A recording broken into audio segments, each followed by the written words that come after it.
Introduction. Why are you looking at the clock, Vijay? I am trying to make out the angle made by the hands of the clock, uncle. I see. So what angle do they make, Vijay? They make a right angle, uncle. Great. Can you also comment on the shape of the clock, Vijay? Sure. The clock had 6 sides and it's a hexagon. Wonderful, Vijay. You have learnt your geometry well. Children, in this lesson, you will learn the basics of geometry, line segments, lines, and rays. Rahul perfects his aim by throwing darts at the dartboard. Here is one such dart. Let us remove it.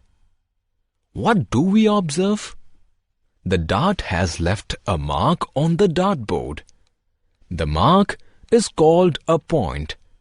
A point has no dimensions. It has no length, breadth, or height.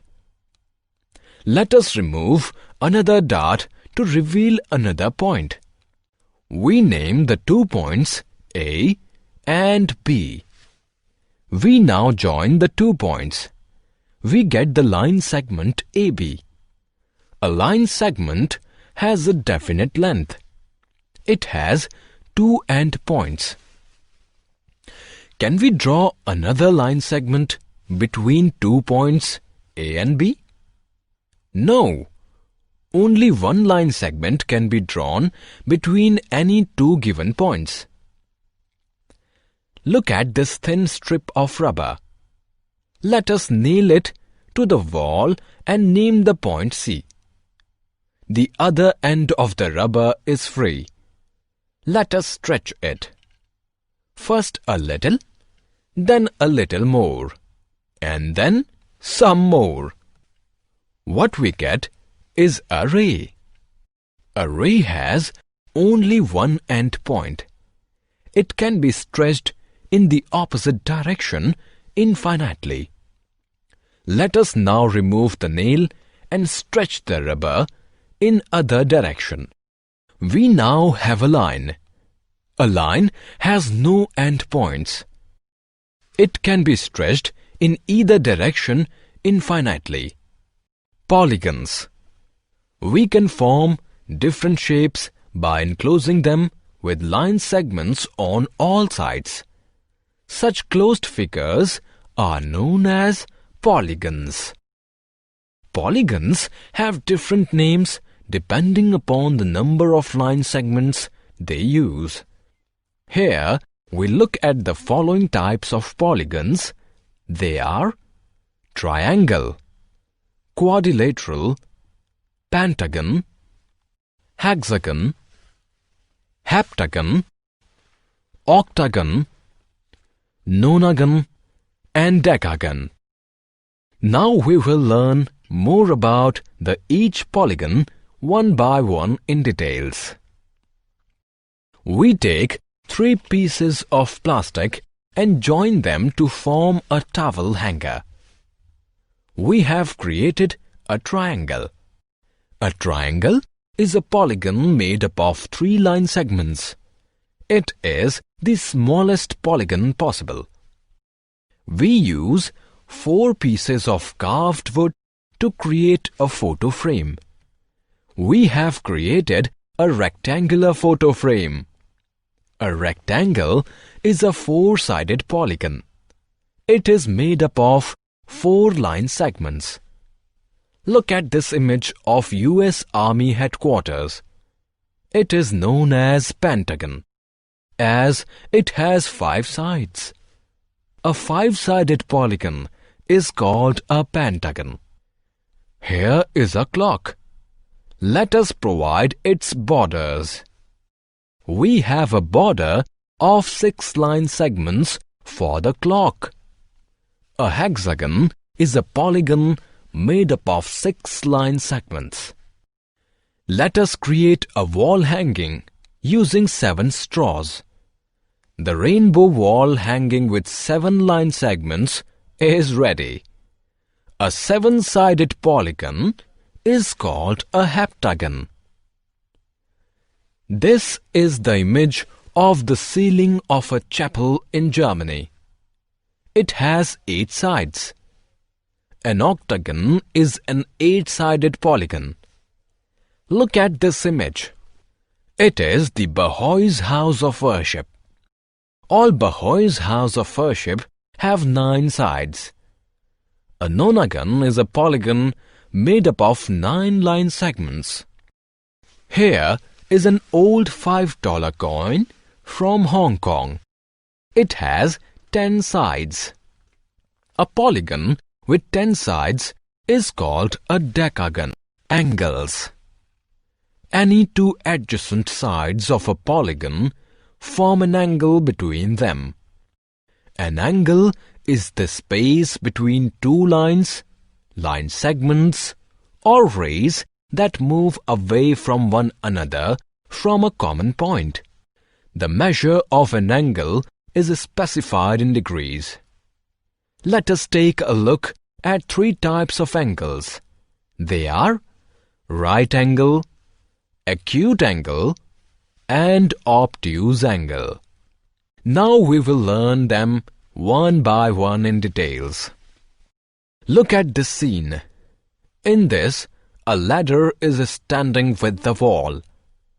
Let us look at 3 angles. First, the angle which the wall makes with the ground. Second, the angle which the ladder makes with the wall. Third, the angle which the ladder makes with the ground. Let us begin with the angle that the wall makes with the ground. The ground acts as the base and the wall as the vertical line. The angle is L-shaped. It is a right angle and its measure is 90 degrees. Now consider the angle that the ladder makes with the wall. We take the wall as the base. The ladder is not vertical. It is tilted in. Such an angle is called an acute angle, and its measure is less than 90 degrees. Now let us look at the third angle that the ladder makes with the ground. We take the ground as the base. The ladder is not vertical. It is tilted out. Such an angle is called an obtuse angle, and its measure is more than 90 degrees. Measurement of angles. An angle is measured in degrees. Let us now measure angles with 2 different instruments: a divider and a protractor. Look at this object. It is called the divider. We can use it to measure angles. Let us see how. Write letter L of the English alphabet. Place the divider on L and adjust it to coincide with L.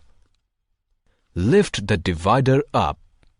The angle formed by it is a right angle. Write letter V of the English alphabet. Place the divider on V such that one of its arm and common point coincide one of the arms and common point of V. What do you see? The other arm of the divider lies to the left of the other arm of V. It means that V makes an angle, acute angle, which is smaller than the right angle. Now consider the letter K of the English alphabet. Let us modify it to look like this. Place the divider on the figure such that one of its arms and common point coincide with one of the arms and common point of the figure. What do you observe?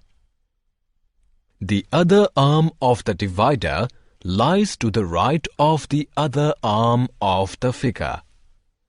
It means that the figure makes an angle greater than the right angle, that is, an obtuse angle.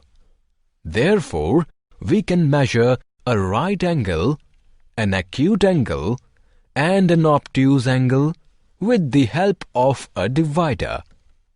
The wider the divider opens, the larger the angle it makes. Protractor. Protractor is a semicircular geometric instrument. It has degrees marked on it from 0 to 180. Let us measure the angles made by the hands of a clock with the help of a protractor. This clock shows the time as 3. The long hand of the clock is on 12 and the short hand is on 3. Place the protractor on the short hand of the clock. The horizontal line at the bottom of the protractor must coincide with it. The midpoint of the protractor must rest on the common point where the long and short hands of the clock meet. Read the inner marking of the protractor on which the long hand rests. It is 90 degrees. Therefore, 3 o'clock makes a right angle. This clock shows 20 past 6. The long hand of the clock is on 4 and the short hand is on 6. Place the protractor on the short hand of the clock. Read the inner marking of the protractor on which the long hand rests. It is 60 degrees. Therefore, the time 20 past 6 makes an acute angle. The time is 10 past 9 by this clock. The long hand of the clock is on 2 and the short hand is on 9. Place the protractor on the short hand of the clock. Read the outer marking of the protractor on which the long hand rests. It is 150 degrees. Therefore, the time 10 past 9 makes an obtuse angle. The angles made by the hands of a clock can be worked out without the help of a protractor, because space between any two numbers measures 30 degrees. By this logic, we can measure 3 o'clock as 30 degrees multiplied by 3 is equal to 90 degrees. 20 past 6 as 30 degrees into 2 is equal to 60 degrees. And 10 past 9 as 30 degrees multiplied by 5 is equal to 150 degrees. Summary. Let us summarize what we have learned. A point has no dimensions. A line segment has 2 endpoints. A line has no endpoints. A ray has 1 endpoint. Right angle measures 90 degrees. Acute angle measures less than 90 degrees. Obtuse angle measures more than 90 degrees. Angles are measures with the help of protractors and dividers.